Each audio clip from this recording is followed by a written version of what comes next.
ॐ शन्नो मित्रः शं वरुणः शन्नो भवत्वर्यमा शन्न इन्द्रो बृहस्पतिः शन्नो विष्णुरुक्रमः नमो ब्रह्मणे नमस्ते वायो त्वमेव प्रत्यक्षं ब्रह्मासि त्वमेव प्रत्यक्षं ब्रह्म वदिष्यामि ऋतं वदिष्यामि सत्यं वदिष्यामि तन्मामवतु तद्वक्तारमवतु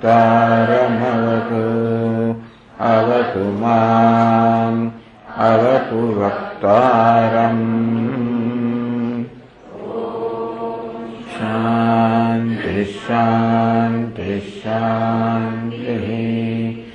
ॐ सहनाववतु सहनौ भुनक्तु सह वीर्यं करवावहै तेजस्विनावधीतमस्तु मा विद्विषावहै। ॐ शान्ति शान्ति शान्ति। ॐ पूर्णमदः पूर्णमिदं पूर्णात् पूर्णमुदच्यते पूर्णस्य पूर्णमादाय पूर्णमेवावशिष्यते। ॐ शान्ति शान्ति शान्तिः। ॐ नमो ब्रह्मादिभ्यो ब्रह्मविद्या सम्प्रदायकर्तृभ्यो वंशर्षिभ्यो महद्भ्यो नमो गुरुभ्यः। सर्वोपप्लवरहितः प्रज्ञानघनः प्रत्यगर्थो ब्रह्मैवाहमस्मि ब्रह्मैवाहमस्मि। ॐ नारायणं पद्मभवं वसिष्ठं शक्तिं च तत्पुत्रपराशरं च व्यासं शुकं गौडपदं महान्तं गोविन्दयोगीन्द्रमथास्य शिष्यं श्रीशङ्कराचार्यमथास्य पद्मपादं च हस्तामलकं च तं तोटकं वार्तिककार्मण्यान् अस्मद्गुरुं सन्ततमानतोऽस्मि। श्रुतिस्मृतिपुराणानाम् आलयं करुणालयं नमामि भगवत्पादं लोकशङ्करं शङ्करं शङ्कराचार्यं केशवं बादरायणं सूत्रभाष्यकृतौ वन्दे भगवन्तौ पुनः पुनः। ईश्वरो गुरुरात्मेति मूर्तिभेदविभागिने व्योमवद्व्याप्तदेहाय दक्षिणामूर्तये नमः। So the fellow slok granthano यस्य निश्वसितं वेदाः यो वेदेभ्योऽखिलं जगत् निर्ममेतमहं वन्दे विद्यातीर्थमहेश्वरम्।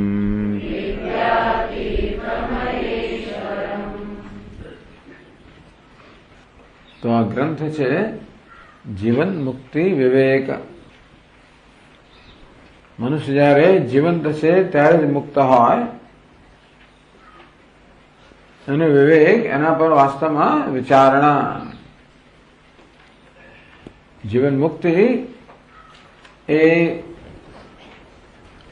મુખ્યત્વે વેદાંત શાસ્ત્ર જેનો બોધ કરે છે કે મુક્તિ તો આપણે આ દેહમાં છે ત્યારે શક્ય છે અને ત્યારે જ થવી જોઈએ. જીવંત હોય ત્યારે જ મુક્તિ થવી જોઈએ, તો જ પછી મૃત્યુ પછી મુક્તિ હોય, નહીતર ના હોય. આ ગ્રંથકાર તો આ રીતે શાસ્ત્રમાં જીવન મુક્તિ અને વિદેહ મુક્તિ આ બે પ્રકારના શબ્દ પ્રયોગ બહુ જ પ્રચલિત છે. જીવન મુક્તિ એટલે જીવંત છે ત્યારે, આ દેહમાં છીએ ત્યારે જ મુક્ત. સયો હોય તત્ પરમં બ્રહ્મ વેદ બ્રહ્મૈવ ભવતી. જે પરમ બ્રહ્મને જાણે છે એ પરમ બ્રહ્મ જ બની જાય છે. બની જાય છે એવું તો ઔપચારિક કહેવાય. વાસ્તવમાં જે પરમ બ્રહ્મ જ છે, બ્રહ્મવા ઇદમગ્રાસીદ તદાત્માનમેવાવે અહમ બ્રહ્માસ્મિતિ. કે આ સાધક અજ્ઞાન અવસ્થામાં બ્રહ્મ જ છે. જે કંઈ છે એ બ્રહ્મ છે. માત્ર મનુષ્ય જ નહીં, જે કંઈ છે સર્વમ ખલુ ઇદમ બ્રહ્મ. જે કંઈ છે એ બ્રહ્મ છે. એકમાત્ર મનુષ્યને ભગવાને એ પ્રકારની વ્યવસ્થા કરી આપી છે કે એ આ સત્ય જાણી શકે. બીજા કોઈને આ સત્ય જાણવા માટેની વ્યવસ્થા નથી, એ પ્રકારની બુદ્ધિ નથી. એટલે મનુષ્ય મુખ્યત્વે આનો અધિકારી હોવાને કારણે જે કોઈ મનુષ્ય જયારે જાણે કે હું બ્રહ્મ છું, ત્યારે બ્રહ્મ બની ગયો, અર્થાત હું હંમેશા બ્રહ્મ જ છું, એ પ્રકારનું જ્ઞાન. પછી જ્ઞાનમાં નિષ્ઠા પ્રાપ્ત કરવી, તો એ જ્ઞાન સહજ બની જાય. અત્યારે જેમ દેહાત બુદ્ધિ સહજ છે, તેવી રીતે હું બ્રહ્મ છું એ પણ સહજ બની જાય. એ પ્રકારના જ્ઞાનને જ્ઞાન નિષ્ઠા કહે છે. અને આ પ્રકારની જ્ઞાન નિષ્ઠા જે ધરાવે છે એ જીવન મુક્ત છે. જીવંત હોવા છતાં, દેહમાં હોવા છતાં પણ મુક્ત છે. એટલે કે આ દેહ હોવો એ મુક્તિમાં કોઈ રીતે અવરોધરૂપ નથી. દેહ બંધનનું કારણ પણ નથી, અને તેથી દેહ મુક્તિમાં અવરોધરૂપ પણ નથી. જો દેહ બંધનનું કારણ હોત તો દેહનું હવાપણું મુક્તિમાં અવરોધરૂપ હોત. પણ દેહનું હવાપણું કઈ મુક્તિમાં બંધનરૂપ નથી કે બંધન કરતું નથી. હું દેહ છું આ પ્રકાર દેહાત બુદ્ધિ એ બંધન કરે છે. એટલે માત્ર આની જ નિવૃત્તિની જરૂર છે. હું દેહ છું એ પ્રકારના ભ્રમની નિવૃત્તિની જ આવશ્યકતા છે, અને હું બ્રહ્મ છું એ પ્રકારના સત્ય જ્ઞાનની આવશ્યકતા છે. આવું જ્ઞાન જેને પ્રાપ્ત થયું છે એ જીવન મુક્ત છે. અને એ વિમુક્તસ્ય વિમુચ્યતે. જે વિમુક્ત થઈ ગયો છે એને મૃત્યુ પછી પણ મુક્ત જ રહે છે. એટલે કે મૃત્યુ એ પણ કોઈ રીતે આ મુક્તિમાં અવરોધરૂપ નથી. તેથી હવે આ વ્યક્તિએ બીજો જન્મ પ્રાપ્ત કરવાનો હોતો નથી. એ હું બ્રહ્મ છું એ જ્ઞાનમાં નિષ્ઠ બન્યો, એમાં જ નિષ્ઠ રહે છે. બ્રહ્મ બની ગયો. એટલે હવે એટલો જ ફેર પડે કે જીવંત છે ત્યારે હું બ્રહ્મ છું જ્ઞાન ધરાવે છે, બ્રહ્મવિદ, અને પછી એ બ્રહ્મ રહે છે. એટલે બ્રહ્મવિદ જે છે એ બ્રહ્મ બની રહે છે. આમ તો જીવંત છે ત્યારે પણ બ્રહ્મવિદ એવું પણ નથી, એ પણ બ્રહ્મ જ છે. આ વિદેહ મુક્તિ. આ ગ્રંથકાર જે છે ને એ જીવન મુક્તિને વિદેહ થોડીક વિલક્ષણ વ્યાખ્યા કરે છે. એમનું કહેવું છે કે જેવું જ્ઞાન થાય કે મનુષ્ય ને હવે ફરી જન્મ લેવાનો હોતો નથી. જ્ઞાન થવાને કારણે બધા જ સંચિત કર્મો નષ્ટ થઈ જાય. આગામી કર્મે જન્મતા નથી, અને પ્રારબ્ધ કર્મનો ભોગથી ક્ષય થાય એટલે બંધન કરનારું કર્મ રહેતું નથી. અને માટે આ જ્ઞાન થવાની સાથે જ આ મનુષ્ય જ્ઞાની પુરુષ છે એ પછીના જન્મની જરૂરિયાતથી મુક્ત થઈ ગયો. માટે વિદેહ મુક્ત બની ગયો. વિદેહ મુક્ત એટલે શું કે જેને હવે પછી જન્મ લેવાનો નથી એને ગ્રંથકાર વિદેહ મુક્ત કહે છે. પણ જીવન મુક્ત થયો નથી, વિદેહ મુક્ત થઈ ગયો. વિદેહ મુક્તની શું વ્યાખ્યા કરી કે હવે પછી જન્મ લેવાનો નથી, તો હવે પછીના દેહમાંથી મુક્તિ, એને વિદેહ મુક્તિ કહેવામાં આવી. અને જીવન મુક્તિ પ્રાપ્ત થઈ નથી. તો જીવન મુક્તિ ક્યારે પ્રાપ્ત થાય? આ જ્ઞાનમાં નિષ્ઠા પ્રાપ્ત થાય ત્યારે. જો જ્ઞાનમાં નિષ્ઠા ન પ્રાપ્ત થઈ તો પણ મુક્ત થઈ ગયો એવું ગ્રંથકાર કહે છે. અને જ્ઞાનમાં નિષ્ઠા પ્રાપ્ત થાય ત્યારે એ જીવન મુક્ત બને, એટલે કે જીવંત છે ત્યારે પણ દેહથી મુક્ત થઈ ગયો. તો મૃત્યુ પછી તો દેહથી મુક્તિ મળી ગઈ જ્ઞાન થતાની સાથે, પણ જ્ઞાનમાં નિષ્ઠા પ્રાપ્ત થાય. હવે મનુષ્ય બ્રહ્મ રૂપે જ જ્યારે રહે ત્યારે હવે અહીં વિદેહ મુક્ત, એટલે કે હવે દેહમાં કોઈ પ્રકારનો અહંભાવ નથી, એટલે તેને એ જીવન મુક્ત કહે છે. તો જીવન મુક્તની વ્યાખ્યા તો સરખી જ છે.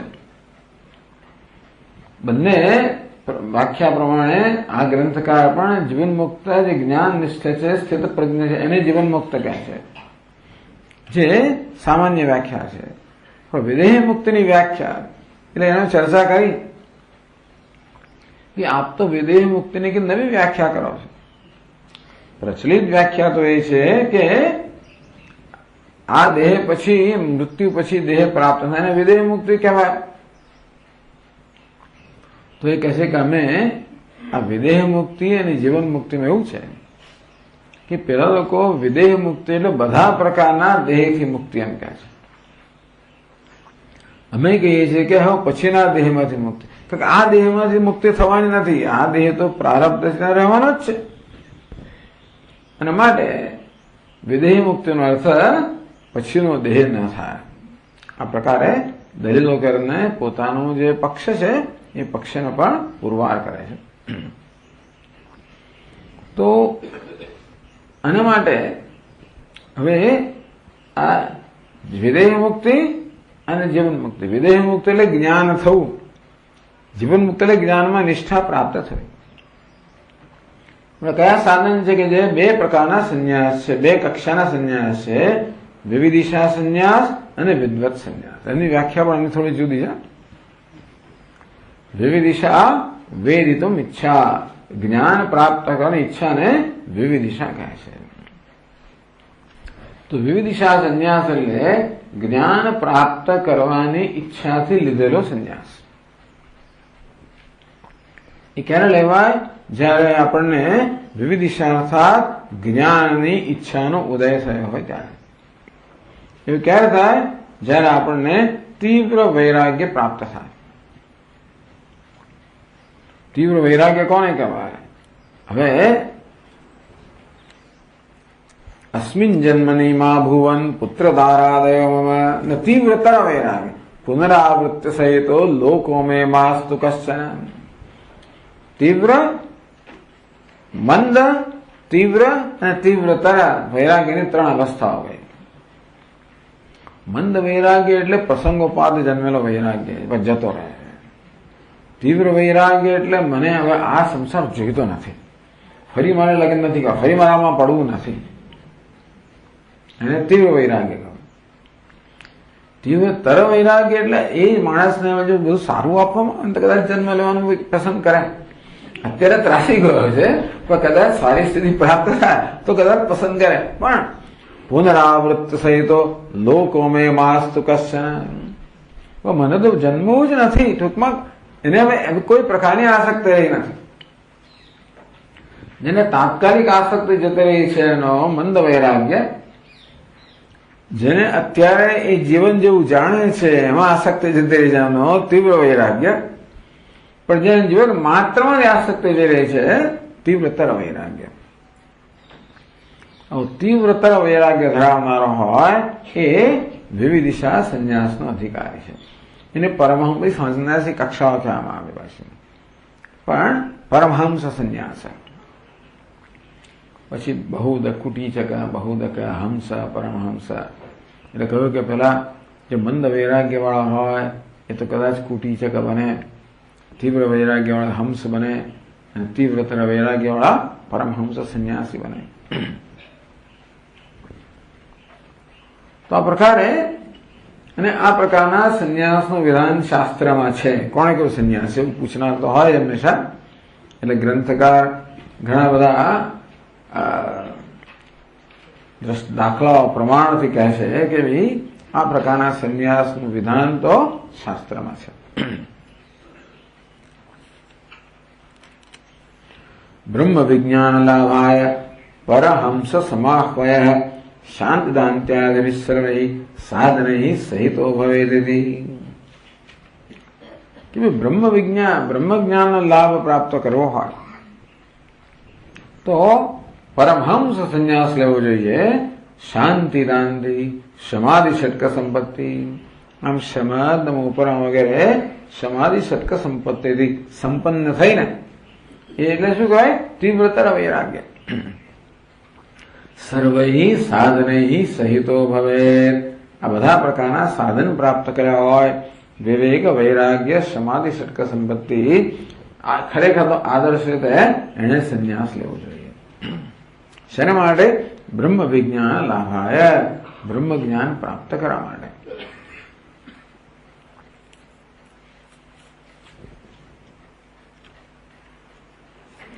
આ ગ્રંથ એટલો સુંદર છે ને, જ્યારે તમે હાથમાં લઈને બેસો અને વાંચો એવી સરસ રીતે આખી વિચારધારા ચાલે છે કે આમ વાંચવા માત્રથી જ પ્રસન્નતા થઈ જાય. આમ તો વેદાંત શાસ્ત્ર એવું છે, પણ આ ગ્રંથની પણ એક ખાસ વિશેષતા. તો આ વિવિધિશા સંન્યાસ એટલે કે જ્ઞાન પ્રાપ્તિની ઈચ્છાથી લેવો સંન્યાસ એ શેના માટે છે? જ્ઞાન પ્રાપ્ત કરવા માટે.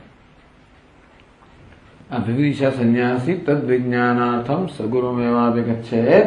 એને જ્ઞાન પ્રાપ્ત કરવા ગુરુ પાસે જવું જોઈએ. સમિત પાણી શ્રોત્રિયમ બ્રહ્મનિષ્ઠમ. હાથમાં સમિતનો ભાર લઈને શ્રોત્રિય બ્રહ્મનિષ્ઠ ગુરુનું શરણ લેવું જોઈએ. ત્યાં શ્રવણ મનન નિધ્યાસન દ્વારા આ જ્ઞાન પ્રાપ્ત કરવું જોઈએ.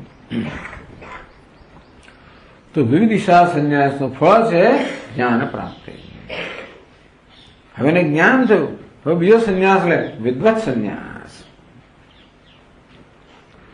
તો આ વિદ્વત સંન્યાસ નામનો પણ સંન્યાસ છે. હવે સામાન્ય રીતે વિદ્વત સંન્યાસ કોને આપણે કહીએ છીએ?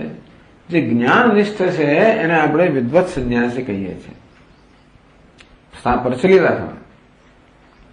અહીંયા ગ્રંથકાર વિદ્વત સંન્યાસી કોને કહે છે?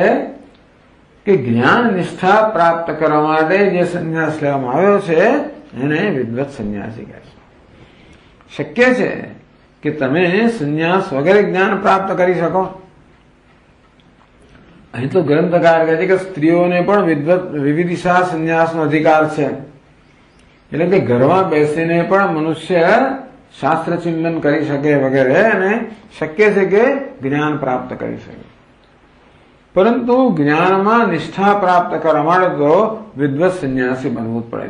જે વિવિધિશા સંન્યાસી છે એને બીજું કંઈ કરવાનું નથી.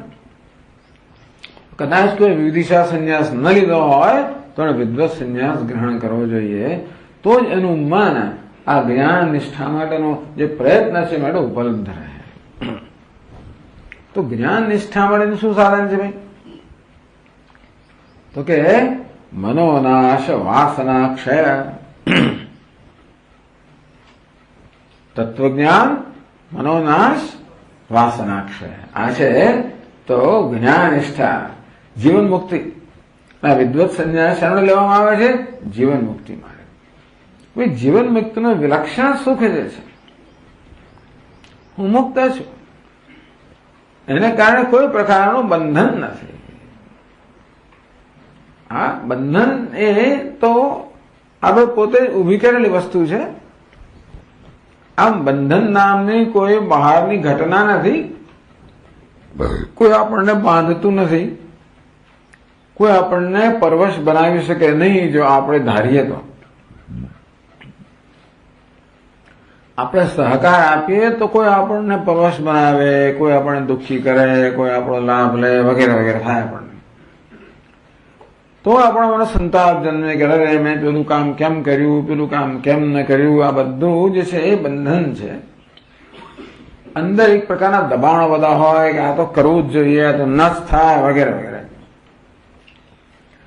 આ મુખ્યત્વે બંધન એટલે આંતરિક દબાણ. અંદરથી દબાણ આવે છે કે આમ કર, આમ ન કરીશ. અંદર જાણે કે કોઈ મને કશું કરવા કે ન કરવા માટે બાધિત કરે છે, વિવશ બનાવે છે. એ વિવશતાનું નામ છે બંધન. તો કઈ વસ્તુને વિવશ બનાવે છે? અંદરના આવેગો કે દબાણ છે એ જ મને વિવશ બનાવે છે. એ જ મારામાં ઈચ્છાઓ જન્માવે છે. એ જ મારામાં એક તો અધૂરપની લાગણી જન્માવે છે, તીવ્ર અસંતોષ જન્માવે છે. અસંતોષ એટલે એ આંતરિક દબાણ.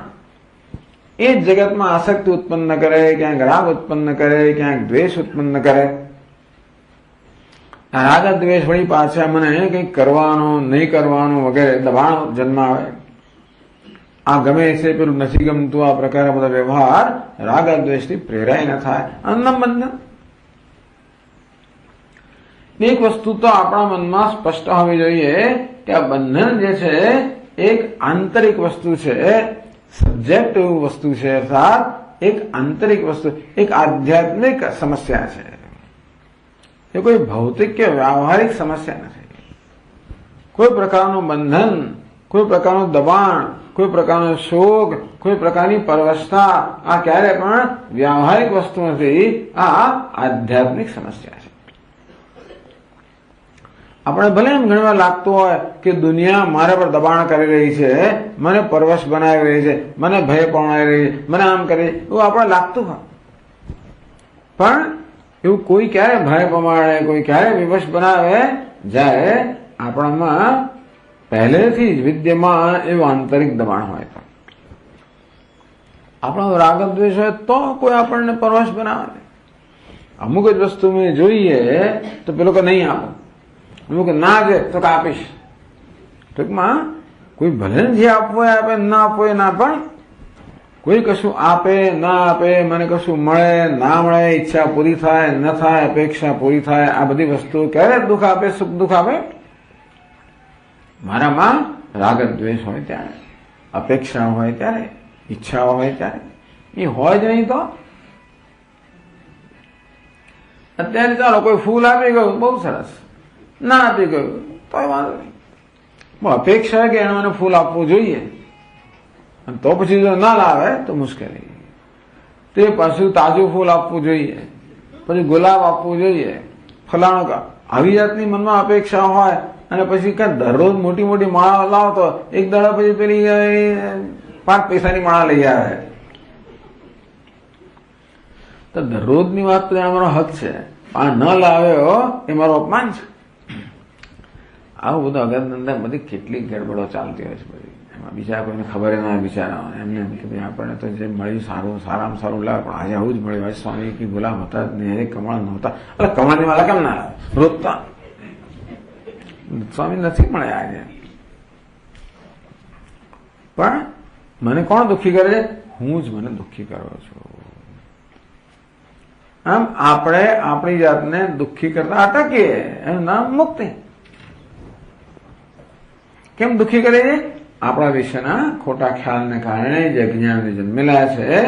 આ બંધન માત્ર જ્ઞાનની ઉપજ છે, અને જ્ઞાન જ એનો એક ઉપાય છે. મુક્ત આપણે છીએ જ, માગતા આપણે એ મુક્તિના માલિક બનવાની જરૂર છે, એટલું જ છે. તો એની માટે આ આંતરિક દબાણ નામ વાસના. હવે રાગ દ્વેષ કહો, સંસ્કાર કહો, વાસનાઓ કહો, જન્મો જન્મથી લઈને આવ્યા છે, એ જ દબાણ ઉત્પન્ન કરે છે. આપણે જ્ઞાન થાય તોય પણ ઘણી વાર વાસનાનું દબાણ એટલું બધું હોય કે જ્ઞાનને હટાવીને પોતે આપણા મનનો કબજો લઈ લે, અને તેથી એ જ્ઞાનનો લાભ ન મળે જ્યાં સુધી અંદર દબાણ હોય, આવેગ હોય, વાસનાઓ હોય. એટલે વાસના ક્ષય એટલે કે આંતરિક આવેગોનો ક્ષય. ગ્રંથકાર કે આવેગો 2 પ્રકારના છે.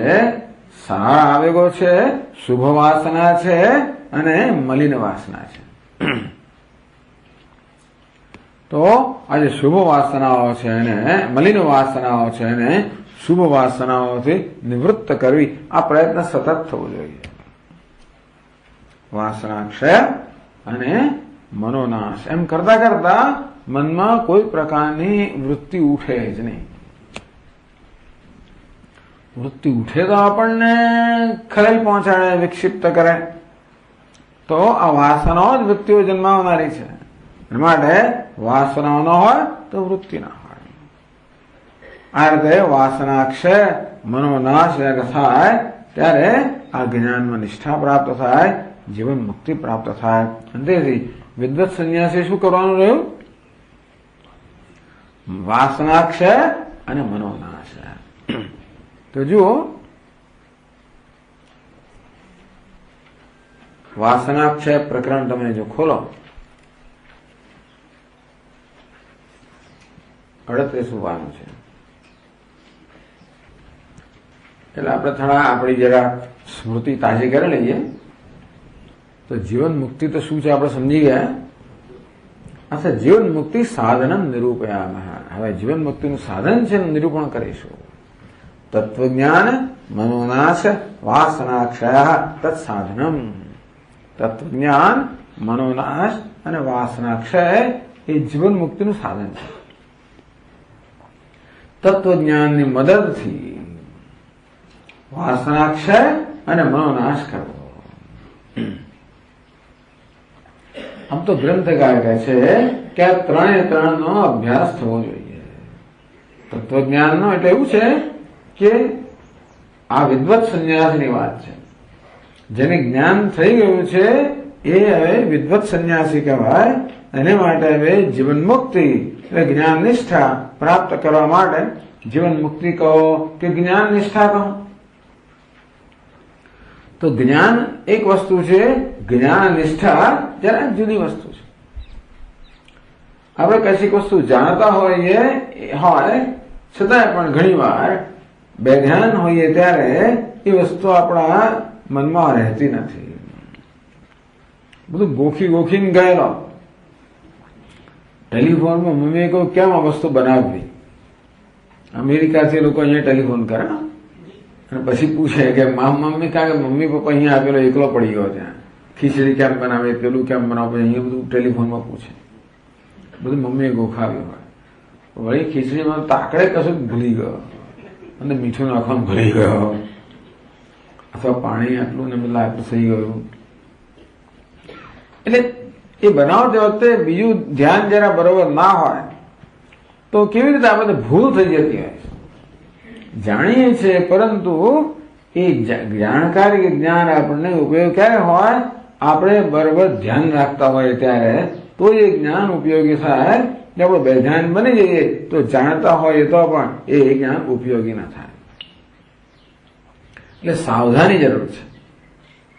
જ્ઞાનમાં નિષ્ઠા પ્રાપ્ત કરવા માટે જ્ઞાન તો છે કે હું બ્રહ્મ છું, પણ દેહાત બુદ્ધિ દેહમાં અહંભાવ જે કે રહી ગયો હોય એને કારણે જે કે અહંકાર, મમકાર, રાગ, દ્વેષ વગેરે જે કે રહી ગયા હોય એ આપણને બેધ્યાન બનાવી દે. એ સંસ્કારો જરા પ્રબળતાથી ઉભા થાય એટલે આપણને આપણા મનને ખેંચી જાય અને આપણને હું બ્રહ્મ છું એ પ્રકારની સાવધાનીથી આપણે વિચલિત કરી નાખે છે. એટલે ધ્યાન હોવું, સભાનતા હોવી. તો જે વસ્તુઓ આપણા મનને વિક્ષિપ્ત કરનારી છે, વિચલિત કરનારી છે, કઈ આ રાગ દ્વેષ કહો, વાસનાઓ કહો, દેહાત બુદ્ધિ કહો. મૂળ વાસના કઈ છે ખબર છે? હું દેહ છું. વાસના મૂળ તો અજ્ઞાન જ છે. અજ્ઞાન જ પરસ્પર અધ્યાસ ઉત્પન્ન કરે. દેહમાં અહંભાવ એટલે દેહના ધર્મનો આત્મા પર અધ્યારોપ કરવો, આત્માના ધર્મનો દેહ પર અધ્યારોપ કરવો. આમ પરસ્પર અધ્યાસ છે એ મૂળ વાસના.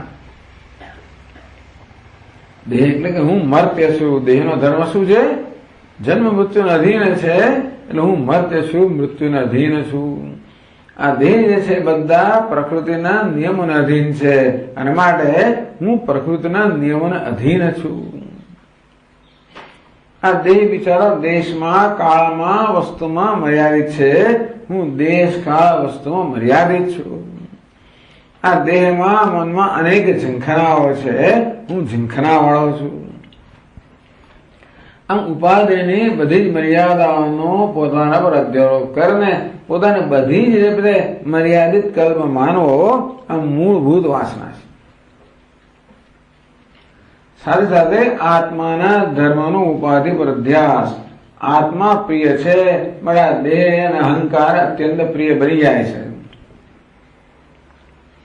આત્મા ચૈતન્ય છે એટલે દેહને ચેતન માનવામાં આવે છે. એને કારણે દેહમાં એવું આત્મપણું છે, પ્રિયત્વ હોવાને કારણે હંમેશા દેહનું ધ્યાન થયા કરે, સુખાકરનું ધ્યાન થયા કરે. દેહ નષ્ટે અહમ નષ્ટ, દેહ પુષ્ટે અહમ પુષ્ટ. દેહ નષ્ટ થાય તો હું નષ્ટ છું. રોજ જોયા કરો કેટલું થયું, વજન કેટલું થયું, કેટલું થયું, પેલું વગેરે વગેરે. દેહ પુષ્ટે અહમ પુષ્ટ. આ છે ને આમ પરસ્પર અધ્યાસને કારણે જન્મેલા જે મૂળભૂત ભ્રમ છે એ જ મુખ્ય વાસના છે. એ જ બીજી બધી વાસનાઓ ઉત્પન્ન કરે. એ જ આપણામાં હું દુઃખી છું, અજ્ઞાની છું, મર્ત્ય છું. આ મૂળ વાસનાને કારણે સુખ તો દુનિયાના પદાર્થોમાં છે, સલામતી પણ ત્યાં છે. આમ દુનિયાના પોતાનામાં દુઃખીપણાની ભાવના, મર્ત્યત્વની ભાવના, દુનિયાના પદાર્થોમાં સુખ સલામતીના દર્શન કરવા, એમાંથી ઉભી થયેલી બીજી વાસના, એ જ વાસના આ પ્રકારનું રૂપ ધારણ કરે. એટલે જે પદાર્થને સુખના સાધન ગણવામાં પ્રત્યે રાગ, જેને દુઃખના સાધન ગણવામાં પ્રત્યે દ્વેષ, આ બીજી વાસના. આ વાસના ઘનીભૂત થાય છે. વાસના કેવી રીતે ઘનીભૂત થાય એ બહુ સરસ શ્લોક કહેવામાં આવે. ક્યાંથી ને ક્યાંથી બધું લઈ આવે છે. વાસના દ્વિધા પ્રોક્તા શુદ્ધા ચ મલિના તથા. આ પુસ્તકમાં 53 પાનું, તમારામાં 59 પાનું. વાસના દ્વિધા પ્રોક્તા. આ વાસના બે પ્રકારની કહેવાયેલી છે. શુદ્ધા ચ મલિના તથા. શુદ્ધ વાસના અને મલિન વાસના. મલિના જન્મ હેતુ શુદ્ધા જન્મ વિનાશિની.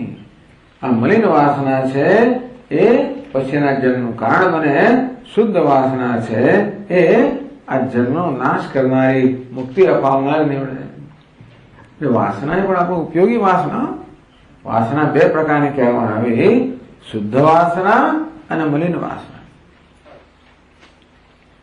એટલે પછી વિદ્યા માયા અને અવિદ્યા માયા એવા શબ્દ પ્રયોગો રામકૃષ્ણ પરમહંસ આપણે ત્યાં પણ છે, શાસ્ત્રમાં છે કે માયા કેવી છે?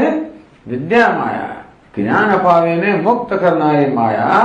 અવિદ્યા માયા અજ્ઞાનને દ્રઢ બનાવીને બંધનને દ્રઢ કરનારી અવિદ્યા માયા.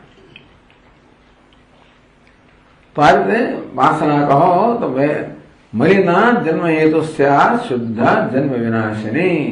આ મલિન વાસના છે જન્મનું કારણ બને, શુદ્ધ વાસના છે જન્મનો નાશ કરનારી. અજ્ઞાન સુઘનાકારા ઘના અહંકાર શાલિની. આ વાસનાઓ ઘન થાય. મૂળ તો અજ્ઞાન છે. અજ્ઞાનમાંથી પરસ્પર અધ્યારોપ થાય. આ દેહમાં અહમ બુદ્ધિ થાય. અહમમાં આ દેહના બધા મર્યાદા અધ્યારોપ થાય.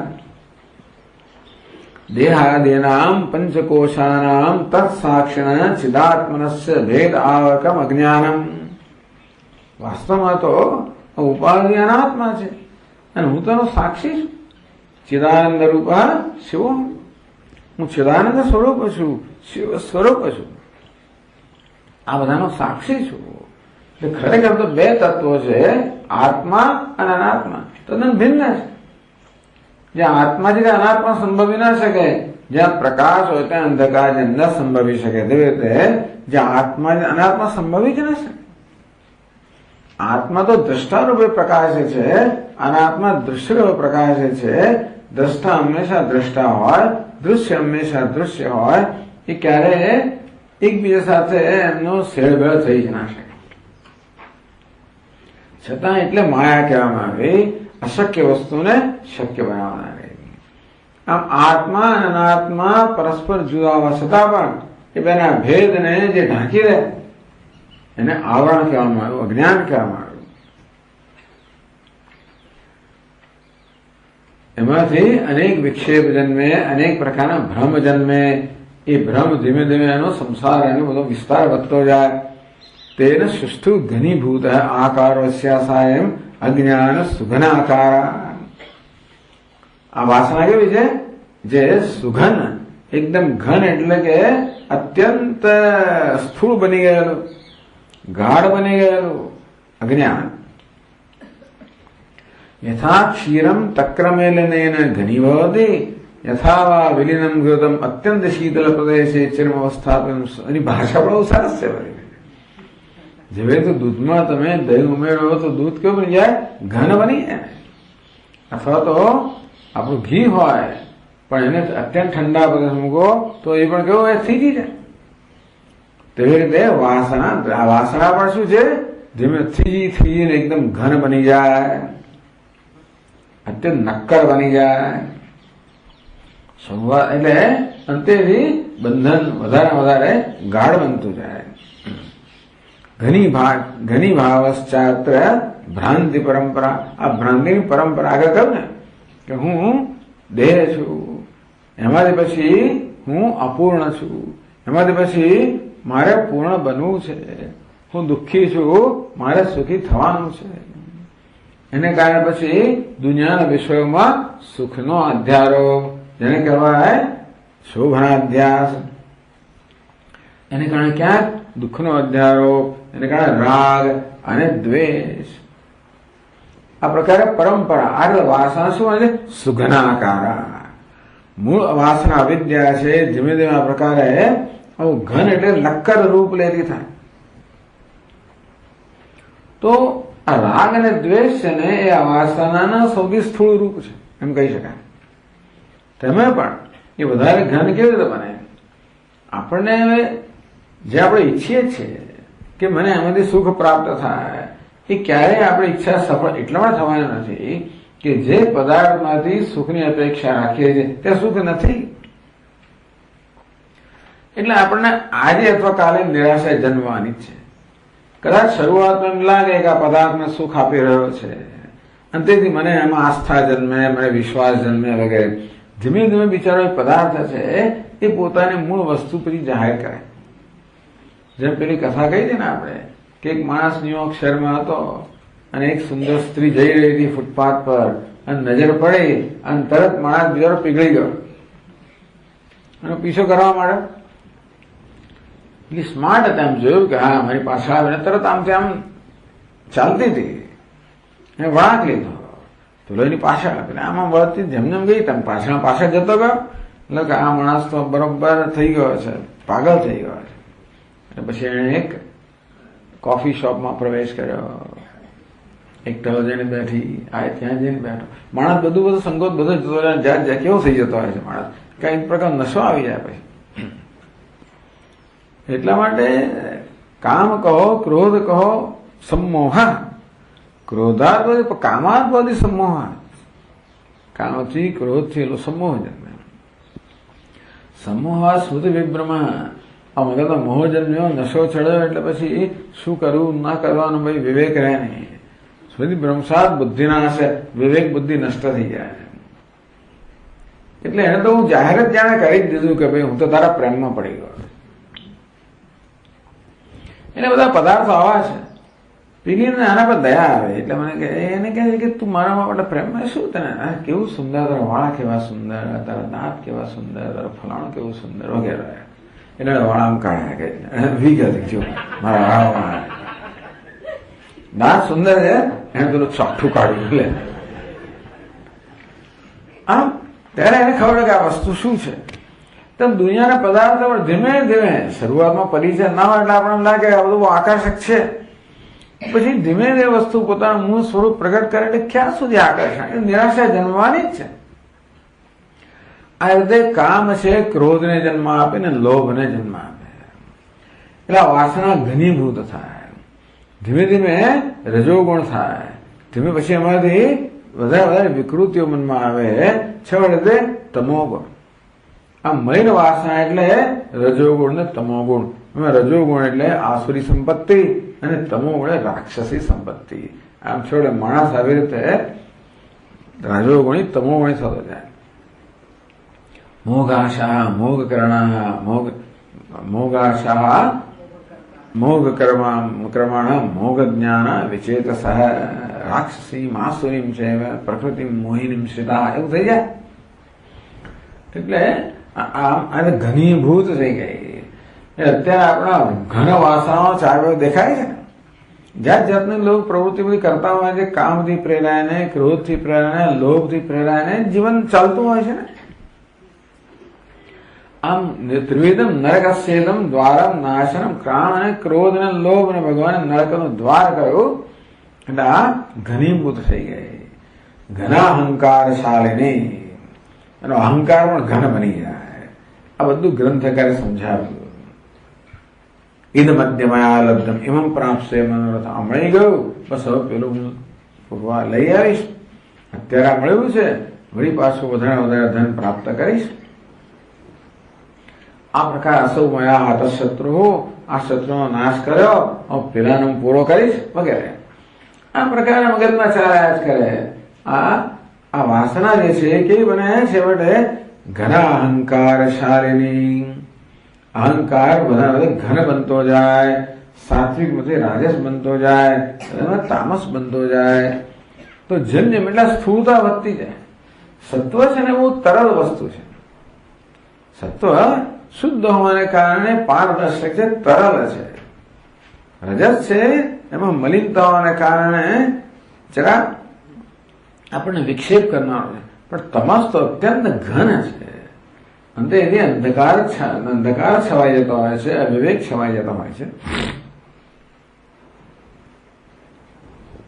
પુનર્જન્મ કરી પ્રોક્તા મલિના વાસના બુધૈ. બુદ્ધિમાન પુરુષ કહે, વિદ્વાન પુરુષ કહે છે કે આ મલિના વાસના, આ પ્રકારની વાસના જે છે, જે હંમેશા પોતાના અહંકારને પ્રદર્શિત કરનાર, આત્મશ્લાઘારો કરે તો કરે, પણ માનિત્વમ, દંભિત્વમ આ બધું ધીમે ધીમે વધતું જ જાય. એટલે અજ્ઞાનમ યદતો ન્યથા. ભગવાને અજ્ઞાન એટલા માટે જ કહ્યું કે અજ્ઞાનની આ ઘન અત્યંત સ્થૂળ નક્કર અભિવ્યક્તિ છે. પુનર્જન્મ કરી પ્રોક્તા. એ તો મરે ત્યારે માણસ અનેક પ્રકારની ઈચ્છાઓ સાથે જ મરવાનો છે, અને ઈચ્છાઓ પછી એને બીજો જન્મ આપવાની જ છે, ઈચ્છાઓના અનુરૂપ. પુનર્જન્માંકુરમ ત્યક્ત્વા સ્થિતા સંભૃષ્ટ બીજવદ દેહાર્થમ ધ્યેતે જ્ઞાત જ્ઞેય શુદ્ધાયતિ ચ ઉચ્યતે. શુદ્ધ વાસના કઈ છે? જ્ઞાત જ્ઞેય. જે જાણવાનું છે એનું જ્ઞાન પ્રાપ્ત કરાવનારી છે શુદ્ધ વાસના. એટલે પહેલું પગથિયું શું છે? આપણા મનમાં વાસનાઓને શુદ્ધ કરવી. એટલે કે દૈવી સંપત્તિ. એ એમણે કહ્યું હતું કે ભાઈ આસુરી સંપત્તિમાંથી ધીમે ધીમે આપણા મનમાં દૈવી સંપત્તિ જન્માવી. ટૂંકમાં આપણી વાસનાઓને સાત્વિક બનાવી. કારણ કે સાત્વિક વાસના કહો, શુદ્ધ અંતઃકરણ કહો, સાત્વિક અંતઃકરણ કહો, એ જ્ઞાનનું સાધન છે. દેહાર્થમ ધ્રિયતે. આ વાસનાનું પ્રયોજન છે માત્ર દેહને ધારણ કરો, એથી વધારે કશું જ નહીં. એટલે મનમાંથી રાગ અને દ્વેષ, એટલે સામાન્ય રીતે જે બધી પ્રવૃત્તિ થતી હોય એ રાગ દ્વેષની પૂર્તિ માટે થતી હોય. જેમ જેમ અંતઃકરણ શુદ્ધ થતું જાય તેમ રાગ દ્વેષનું દબાણ ઓછું થતું જાય, એટલે આંતરિક પ્રસન્નતા જન્મતી જાય. એટલે એ કશું કરવાની જરૂર ના રહે. પછી કઈ જરૂર રહે તો બહુ તો આ દેહને ધારણ કરવા પૂરતી પ્રવૃત્તિઓની જરૂર રહે. દેહાર્થમ ધ્યેયતે જ્ઞાત જ્ઞેય શુદ્ધાય ઉચ્યતે. અને શુદ્ધ વાસના કહેવામાં આવે. પછી ગ્રંથકારે બહુ સુંદર અહીંયા જે પ્રકારનું સરસ વિશ્લેષણ કરવામાં આવ્યું. यथा बहुषु जन्मसु दृढ़भावि तत्वेन अस्मिन् जन्मनि विना एव परोपदेशम् अहंकार ममकार काम क्रोध मलिनवासना उत्पद्यन्ते। જેવી રીતે પૂર્વના અનેક જન્મોમાં અજ્ઞાનના અભ્યાસને કારણે કોઈ પ્રકારના પ્રયત્ન વગર આ જન્મમાં અહંકાર મમકાર રાગ દ્વેષ લઈને જન્મ્યા છે આપણે, કામ ક્રોધ લોભ લઈને જન્મ્યા છે। તથા પ્રાથમિકસ્ય બોધસ્ય વિચારજન્યત્વેપી, તેવી રીતે પહેલા જ બોધ જન્મને અહમ બ્રહ્માસ્મિ ઈશાને જન્મે વિચાર શ્રવણ મનન એને ધ્યાસન થઈ ગયું, પ્રાથમિક બોધ। પછી શું? પછી શ્રવણ મનન કામ થઈ ગયું, હવે નિધિધ્યાસન। પછી શેની જરૂર છે? સતત અભ્યાસની જરૂર છે। એટલે કે છે કે ભાઈ દીર્ઘકાલ નૈરંતર્ય સત્કાર ભાવે તે તત્વે હું બ્રહ્મ છું એ પ્રકારે સતત દીર્ઘકાળ નિરંતર અને આદરપૂર્વક કરવામાં આવે ત્યારે એ જ્ઞાન દ્રઢ બને। પશ્ચાત વાક્યોક્તિ પરામર્શમંતરેણેવ, અત્યારે આપણે ધ્યાન કરવું પડે અને ત્યારે પછી આપણે બહુ બધો વિચાર કરી છે કે હું બ્રહ્મ છું। બાકી બધી વસ્તુઓ આપણે એકદમ ડિસ્ટર્બ થઈ જઈએ, વિક્ષિપ્ત થઈ જઈએ, કોઈ બોલાવે ને આ કરે આવી વાતો કરે પેલું કરે વ્યવહારના બધા। એટલે અત્યારે આ તત્વ જે છે એ તત્વને ધ્યાનમાં રાખવા માટે આપણે જ્ઞાન થયું પણ હોય તો પણ આપણે ધ્યાનની જરૂર પડે, કારણ કે બીજો તો વ્યવહાર આપણને વિક્ષિપ્ત કેમ કરે છે? હજી મનમાં પેલા આવેગો કંઈક રહી ગયા છે, તેથી આ વ્યવહાર આવેગોને ઉત્તેજિત કરે ને આપણને આ જ્ઞાનના નિષ્ઠામાંથી વિચલિત કરે છે। એટલા જ માટે દીર્ઘકાળ સુધી નિરંતર અને ઉત્સાહપૂર્વક હું બ્રહ્મ છું એ પ્રકારની વાસના, તો મૂળ તો શુદ્ધ વાસના કઈ છે? હું બ્રહ્મ છું। મૂળ મલિન વાસના કઈ છે? હું દેહ છું, બસ।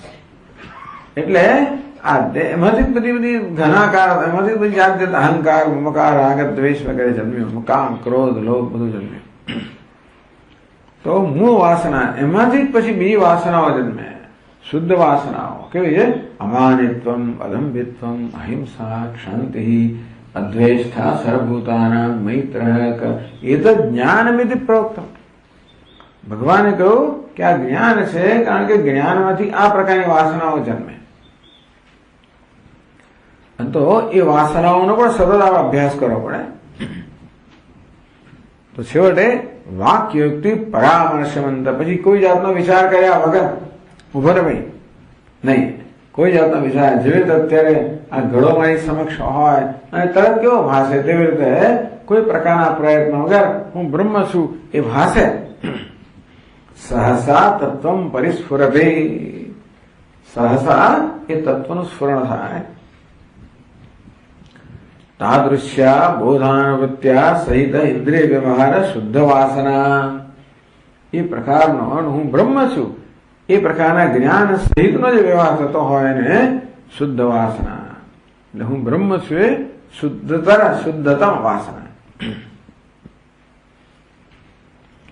એ તો શેને માટે છે? એટલે આગળ કહ્યું ને જે શુદ્ધ વાસનાની વાત કરી, દેહાર્થમ ધ્રિયતે જ્ઞાત જ્ઞેય શુદ્ધા ઇતિ ઉચ્યતે। આ શુદ્ધ વાસના છે, માત્ર દેહને ધારણ કરવા સિવાય બીજો કોઈ પ્રકારનો ત્યાં પ્રયત્ન નથી।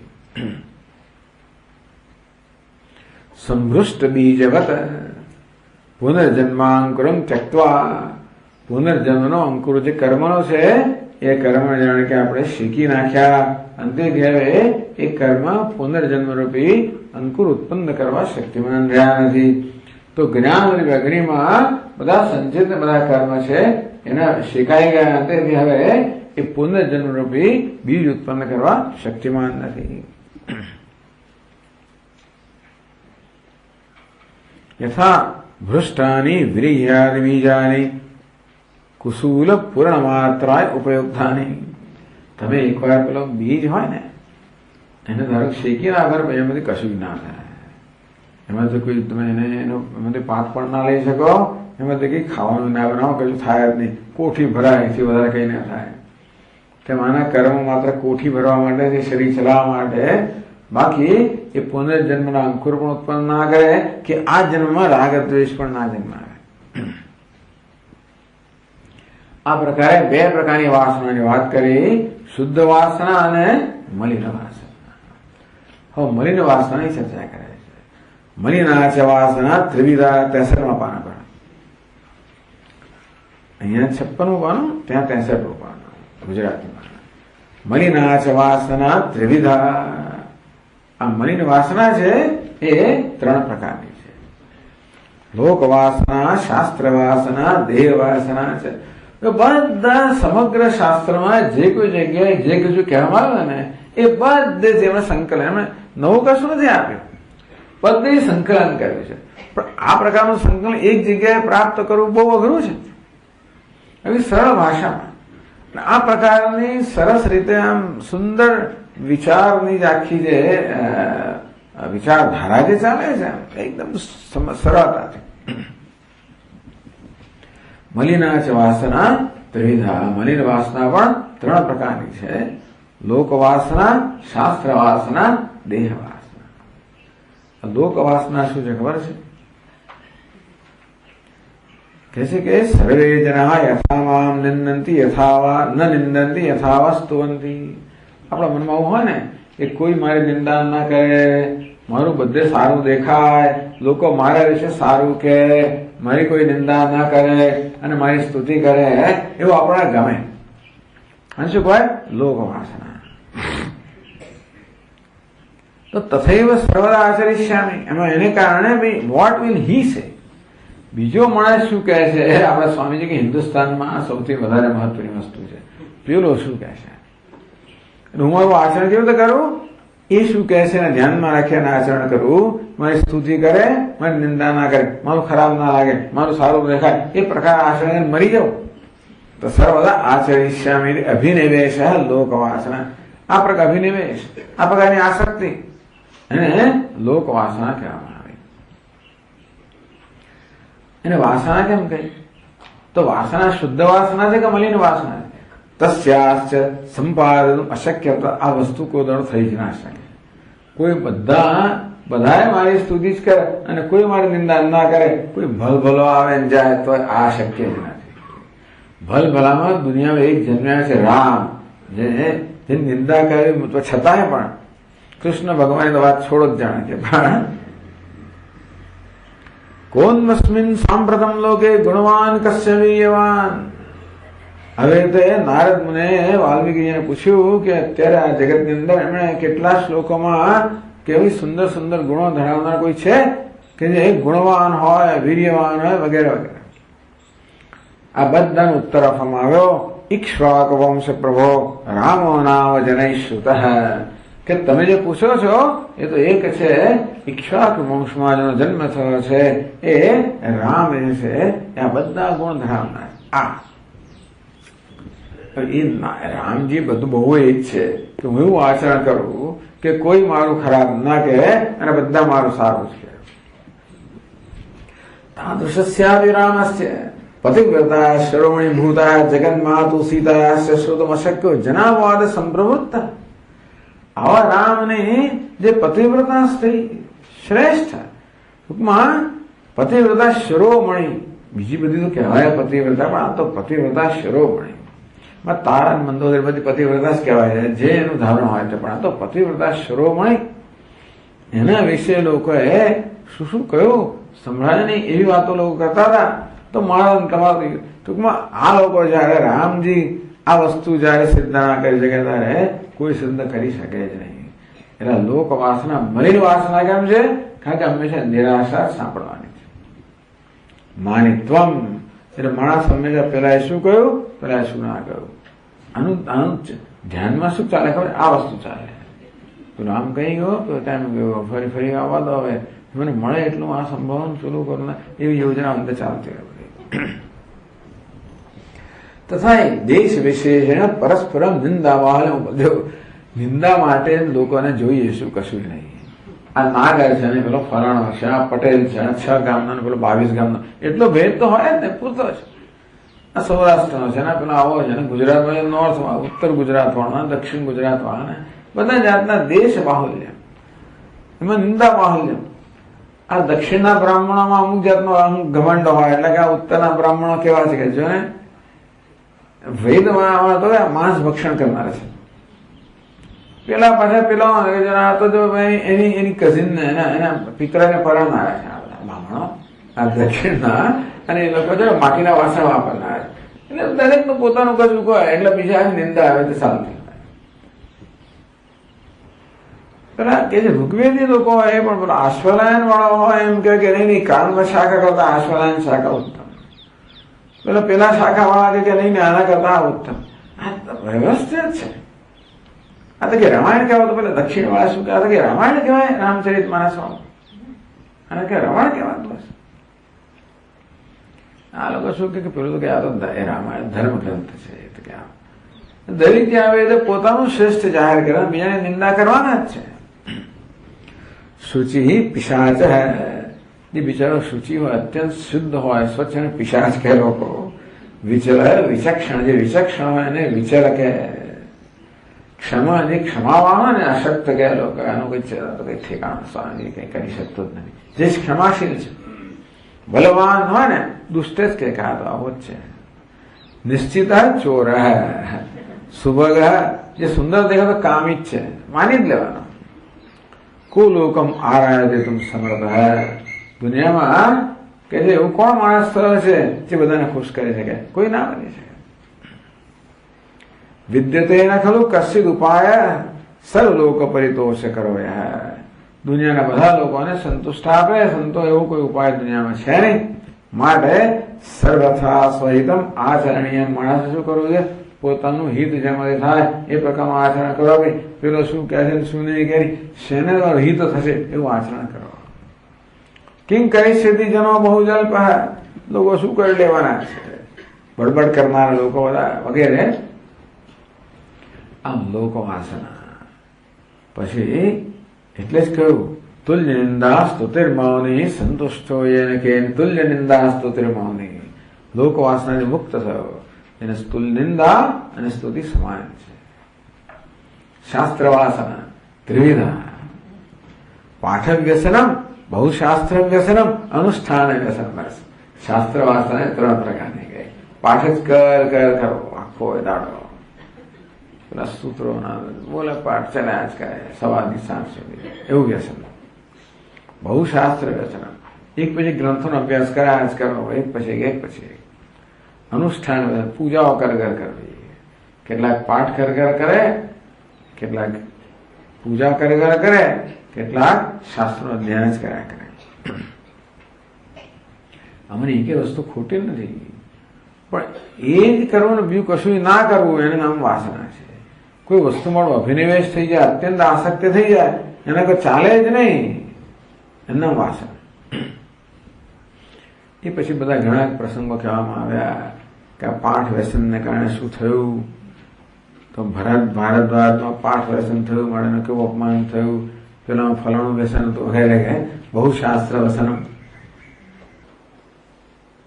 દુર્વાસા મુનિમાં બહુ શાસ્ત્ર વ્યસન હતું, એનું કેવું અપમાન થયું વગેરે વગેરે. તો આ પ્રકારે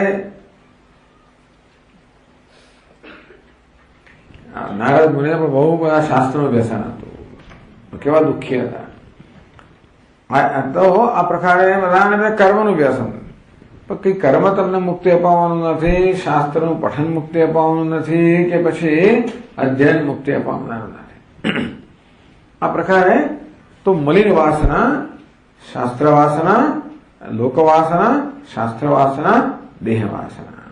આ વાસના ક્ષય પ્રકરણ અને પછી છે મનોનાશ પ્રકરણ. આપણે આ પ્રકારે જરા થોડોક એનો રિવ્યુ લઈને પછી આપણે આગળ વધીશું. ઓમ પૂર્ણમદ પૂર્ણમિદમ પૂર્ણાત પૂર્ણમુદચ્યતે પૂર્ણસ્ય પૂર્ણમાદાય પૂર્ણમેવાવશિષ્યતે. ઓમ શાંતિ શાંતિ શાંતિ. શંકરં શંકરાચાર્યં केशवं बादरायणं सूत्रभाष्यकृतौ वन्दे भगवन्तौ पुनः पुनः। ईश्वरो गुरुरात्मेति मूर्तिभेदविभागिने व्योमवद्व्याप्तदेहाय दक्षिणामूर्तये नमः। ॐ शान्ति शान्ति शान्तिः। हरिः ॐ। श्रीगुरुभ्यो नमः। हरिः ॐ।